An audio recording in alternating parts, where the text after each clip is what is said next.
everyone. I'm Yukta. I'm from grade 6 and I study in Chaman Bhatia. Hello everyone, my name is Ria.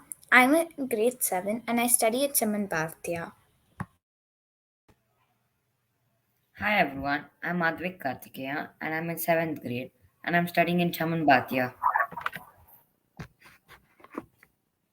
Here we are presenting to you our idea of developing life support systems that enable extended human presence in space. We have considered Mars for a possible human settlement. Here are some major points we'll be presenting to you. The introduction to the concept, next the design of the Martian habitat, the life support systems which are major requirement for the for a possible human settlement. Life support systems is divided into four subsystems, namely in situ resource utilization, waste management, water management, and finally atmospheric management. Finally, we have the conclusion of our project, which will also be a torch bearer for the future research on Martian settlement. We are aware that space exploration has shown significant growth over the years. This has a significant rise to human space exploration. A manned mission to Mars has far reaching implication. Unlike other missions to the ISS or the moon, is a mission to Mars is challenging because of its distance and lesser known information.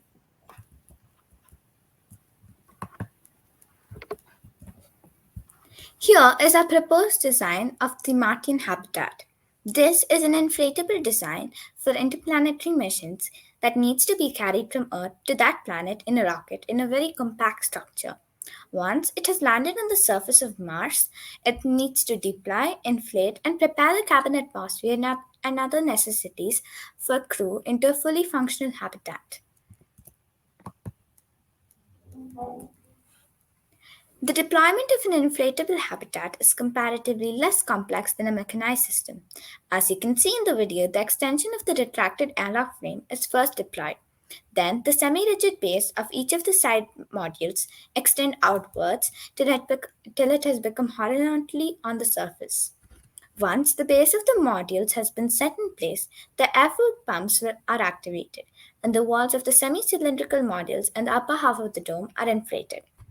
Now, after the module is inflated, the primary airlock entrance is deployed in the entrance module, and the powers up the subsystems to prepare the cabin atmosphere, the in situ resource processing system, and the water reclamation system.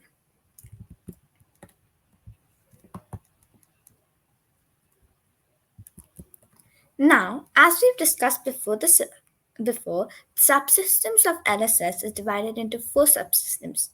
Each subsystem has its own role to play. Let us first see the in situ resource processing.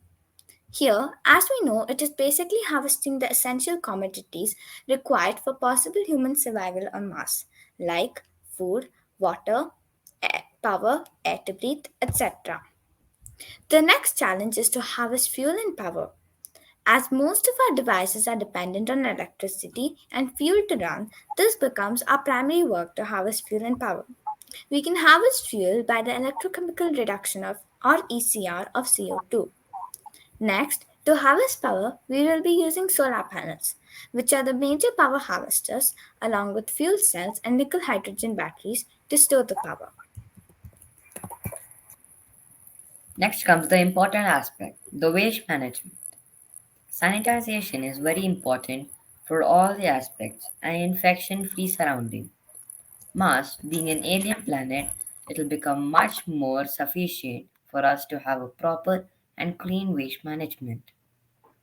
These wastes are classified into two main streams, recyclable waste and non-recyclable.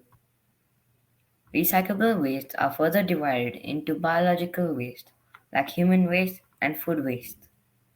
Water being an important aspect for living things to survive, we have planned a possible water management system for which are treated for potable water and pure drinking water for multiple purposes. Atmosphere management system. Atmosphere is very important as we need to have a proper and clean air to breathe and survive on this rocky red planet. Yes, Mars does have an atmosphere, but it is very thin for humans and plants to survive there. So, we need to simulate the same atmosphere as we have here on the Earth, along with atmosphere calculation, circulation, trees contaminant control, fire detection, and notification, etc. The figure below is a description of how the Earth atmosphere is simulated inside Mars HAB. In conclusion, we need to have a regular check on the environment factors on Mars, which can possibly pose a challenge to us. We know that the Martian surface has a lot of tornadoes and gusty winds blowing in high speed, from which we need to secure ourselves and our habitat. The materials we have used while building the inflatable habitat plays a very major role as it has to secure us from the harsh sun radiation and gusty winds. Finally, we would like to conclude that the entire habitat is divided into four subsystems, which will not only secure us from the harsh environment on the Martian surface, but also provide a conducive atmosphere for us to live in and work along with activities and entertainment. Meet you all on Red Martian Surface. Thank you.